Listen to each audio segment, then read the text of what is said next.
My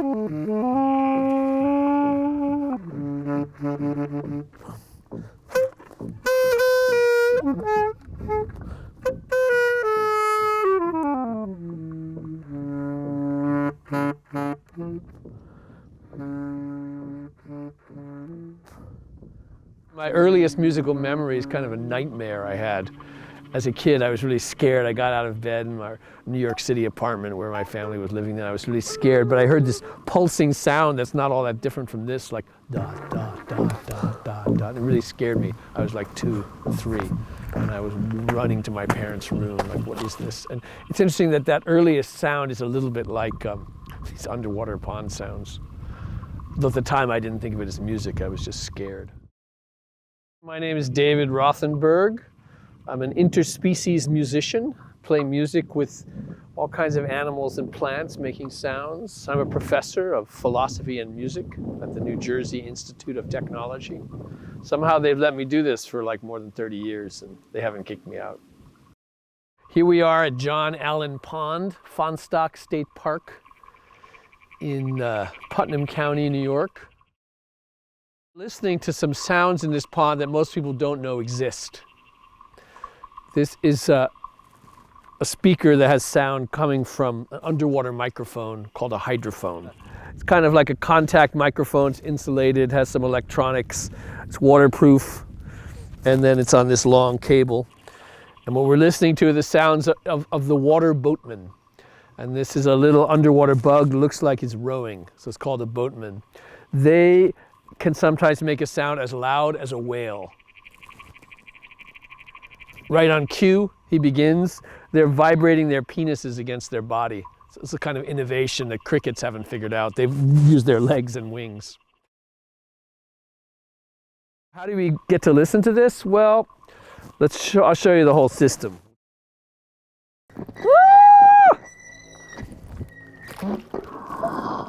Now it settles in the water. And plug it into a speaker so everyone can hear it. This is just the sound of it settling, all the sounds right around it. And the bugs won't be frightened and then we'll start to hear things, we hope.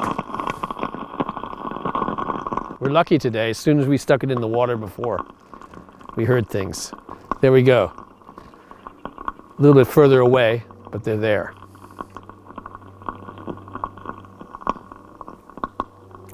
You know, in my quest to hear all sounds as music, you start to hear the crackling noise, the airplane, the sky, distant birds. It's all kind of musical.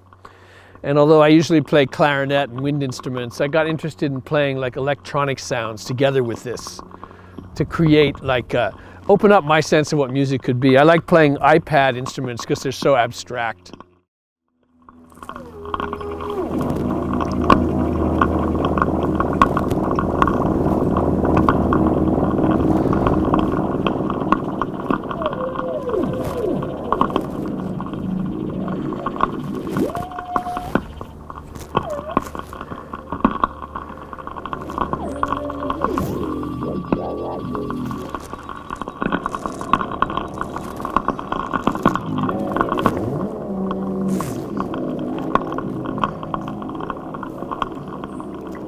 So this speaker is playing the electronic sounds. I put it close to the water in case the underwater bugs are listening.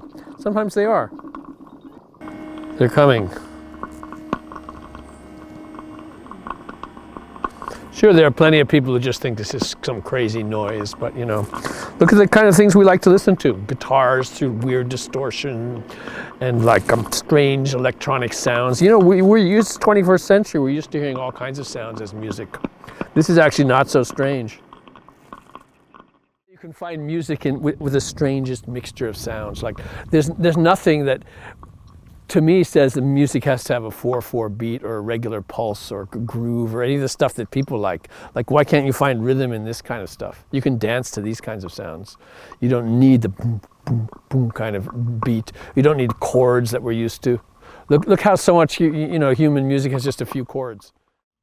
But this is actually quite like human music. A lot of people like the sound of insects in August singing katydids. We find that musical. It's not quite the same kind of rhythm as we're used to in our culture right now in pop music. But if you look around the world, there's all kinds of rhythmic music that seems to learn from the sounds of birds and bugs.